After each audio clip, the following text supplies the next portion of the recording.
Assalamualaikum warahmatullahi wabarakatuh. Innal hamdalillah nahmaduhu wa nasta'inuhu wa nastaghfiruh wa na'udzu billahi min sururi anfusina wa min sayyiati a'malina may yahdihillahu fala mudilla lahu wa may yudlil fala hadiyalah. Asyhadu an la ilaha illallah wahdahu la syarika lah wa asyhadu anna Muhammadan abduhu wa rasuluh.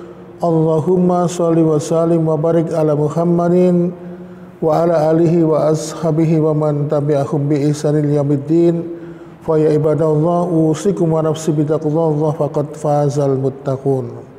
Qala ta'ala fi kitabil karim, a'udzu billahi samii'il alim minas syaitonir rajim.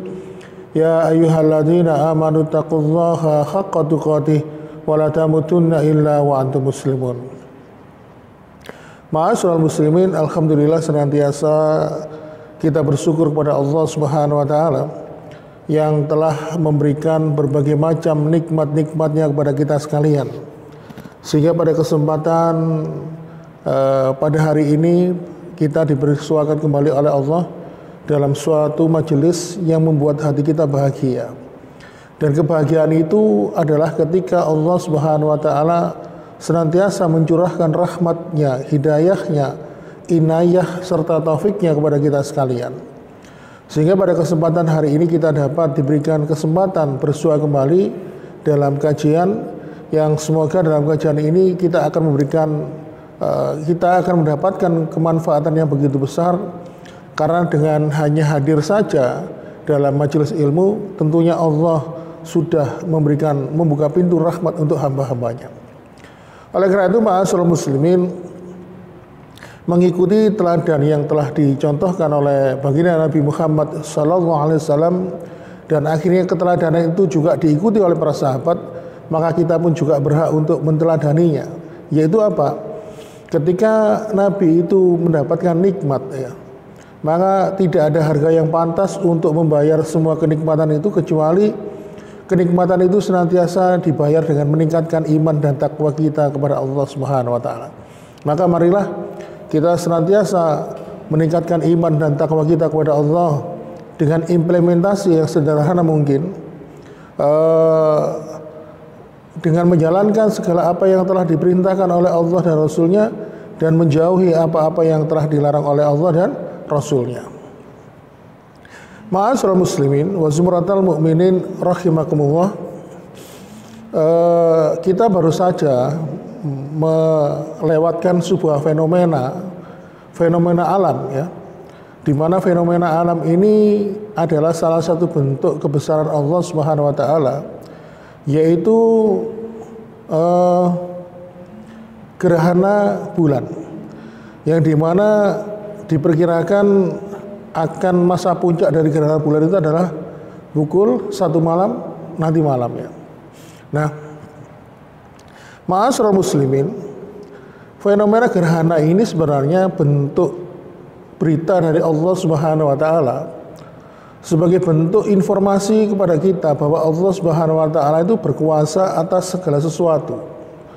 Allah mengatur seluruh semesta alam ini, termasuk alam raya, termasuk antariksa, tata surya, semuanya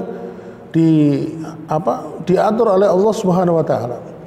Makanya di dalam surat Ali Imran di bagian ayat terakhir itu Allah Subhanahu wa taala berfirman, "Inna fi khalqis samawati wal ardi wa ikhtilafil laili wan nahar la ayatil li ulil albab alladzina yadhkurunallaha qiyama wa qu'udan wa 'ala junubihim wa yatafakkaruna fi khalqis samawati wal ard rabbana ma khalaqta hadza batilan subhanaka faqina adzabannar."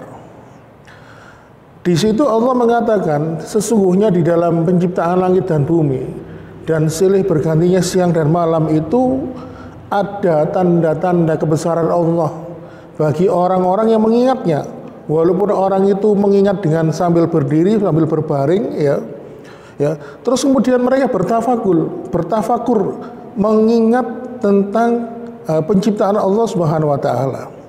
Sehingga akhirnya apa? Orang-orang beriman itu mengatakan Rabbana ma khalaqta hadza batilan, subhanaka faqina adzabannar. Ya Rabb kami, sesungguhnya tidak ada sesuatu yang sia-sia dalam pencintaan-Mu di dalam alam semesta ini. Ma'asyiral muslimin, berkaitan dengan peristiwa gerhana ini, Rasulullah SAW pun menyampaikan, Rasulullah pernah bersabda, Inna syamsa wal qamara ayatini min ayatillah la yasifani limauti ahadim wala ihayati fa idza ra'aitum dzalik fadkullaha wa kabaru wa shalu wa tasaddaqu. Menurut sahabat, ya, menurut sahabat yang telah awal bertempat tinggal di mana, di Madinah, di mana menurut para sahabat yang merawikan hadis ini, selama 10 tahun itu bersaksi bahwa hanya terjadi gerhana, baik itu gerhana bulan atau gerhana matahari, itu hanya sekali. Tetapi kalau kita bandingkan dengan zaman kita sekarang, ya, kejadian gerhana bulan atau matahari itu bahkan bisa terjadi setiap tahun. Oleh karena itu, ma'asyiral muslimin, perlu diketahui bahwa peristiwa gerhana ini juga termasuk, kata para ulama, ya, menurut para ulama, peristiwa gerhana ini menurut para ulama bisa termasuk bentuk kemurkaan Allah kepada hambanya. Karena apa? Karena terlalu banyaknya maksiat. Waktu itu kenapa Umar bin Khattab itu ketika muncul gerhana, dia itu mikir, ya, memberikan peringatan kepada umatnya, kepada penduduknya, apakah di antara kalian ada yang banyak berbuat dosa dan maksiat sehingga akhirnya Allah memunculkan gerhana ini. Oleh karena itu, ma'asyiral muslimin, di dalam surat Fussilat surat ke-41 ayat ke-37, ya, kita bacakan artinya saja. Dan sebagian dari tanda-tanda kebesaran Allah ialah malam, siang, matahari, dan bulan. Maka janganlah kalian bersujud kepada matahari dan jangan pula bersujud kepada bulan, tetapi bersujudlah kepada Allah yang menciptakannya jika kamu menyembah kepadanya. Di sini Allah Subhanahu wa taala mengingatkan dengan peristiwa gerhana bulan atau gerhana matahari, mengingatkan bahwa komitmen kita untuk senantiasa beribadah kepada Allah. Nah, ternyata ma'asyiral muslimin, jamaah sekalian, dulu kita itu pernah berjanji, ya. Dulu kita ini waktu belum ditiupkan ruh kita ini ke alam dunia, dulu kita itu pernah berjumpa dengan Allah, dan kita ini berhadapan dengan Allah, berdialog dengan Allah, dan pada waktu itu kita pernah berjanji. Di dalam surat Al-A'raf ayat 172, Allah mengingatkan dulu kita ini pernah berjanji. Wa id akhadda rabbuka min bani Adam min duhurihim dzurriyyatahum wa ashhadahum ala anfusihim alastu birabbikum qalu bala sa'idna an taqulu yaumal qiyamati inna kunna an hadza ghafilin. Dan ingatlah ketika Allah mengimbang biakan anak keturunan Adam dari tulang subi mereka, ya.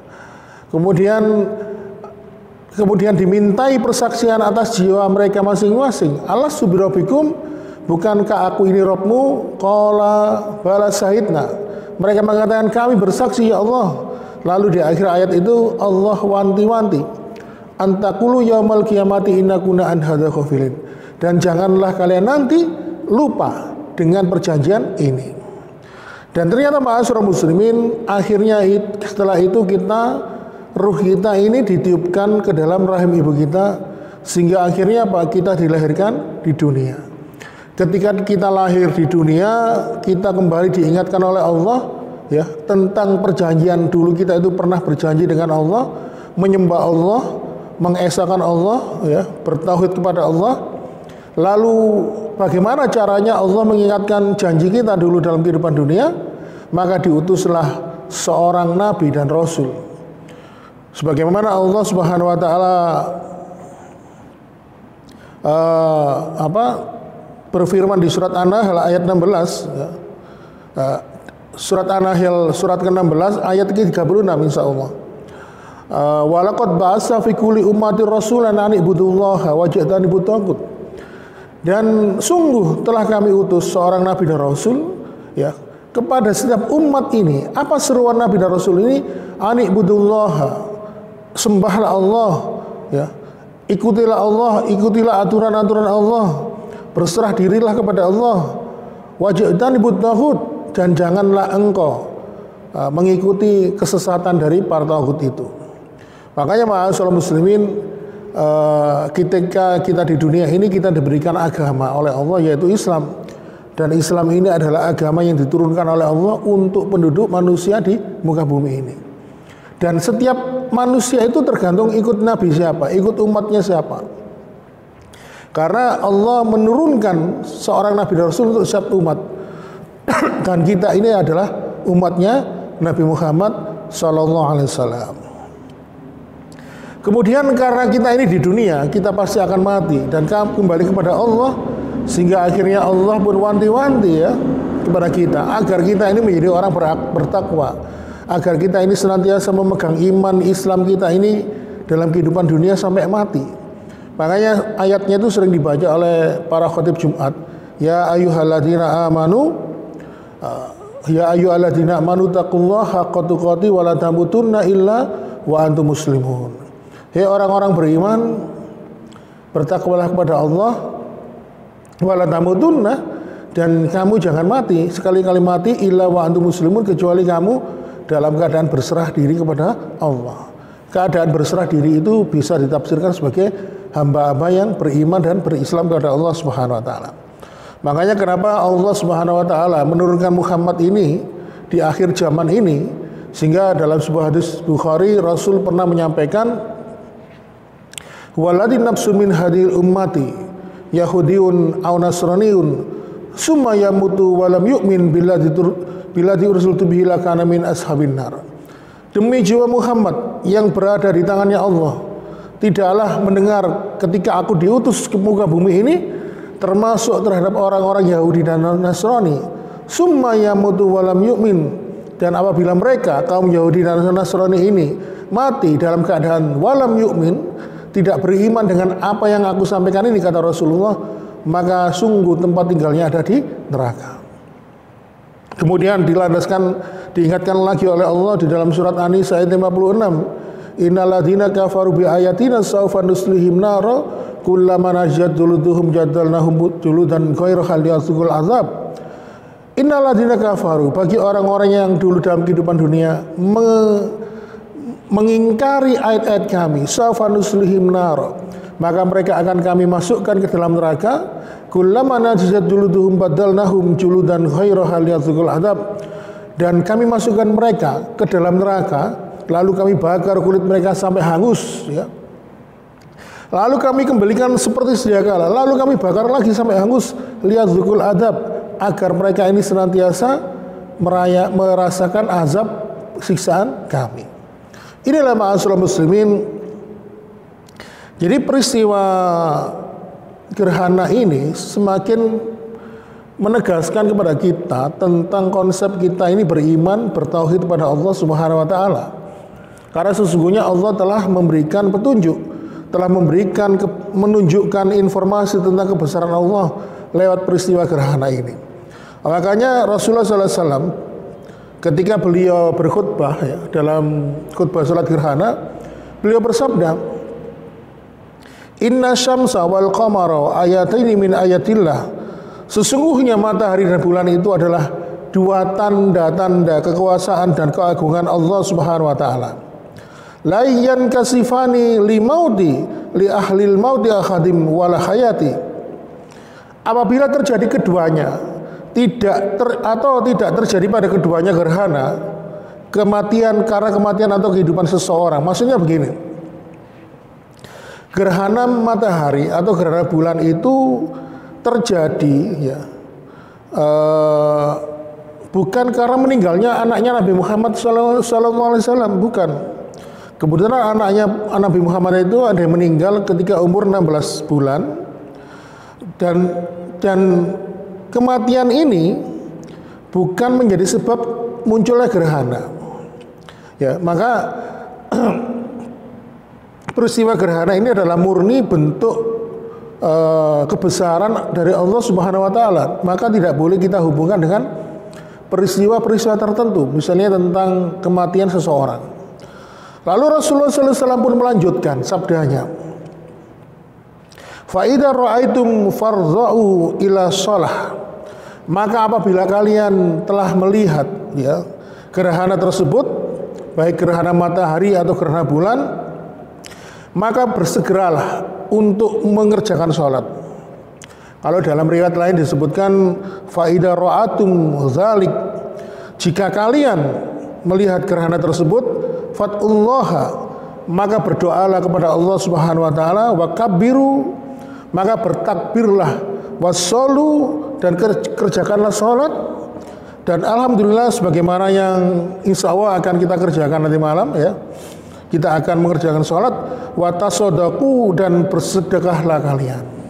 Jadi ma'asyiral muslimin, inilah peristiwa gerhana ya, peristiwa gerhana baik gerhana bulan maupun gerhana matahari di mana Allah Subhanahu wa taala menunjukkan dengan peristiwa ini tentang kebesarannya.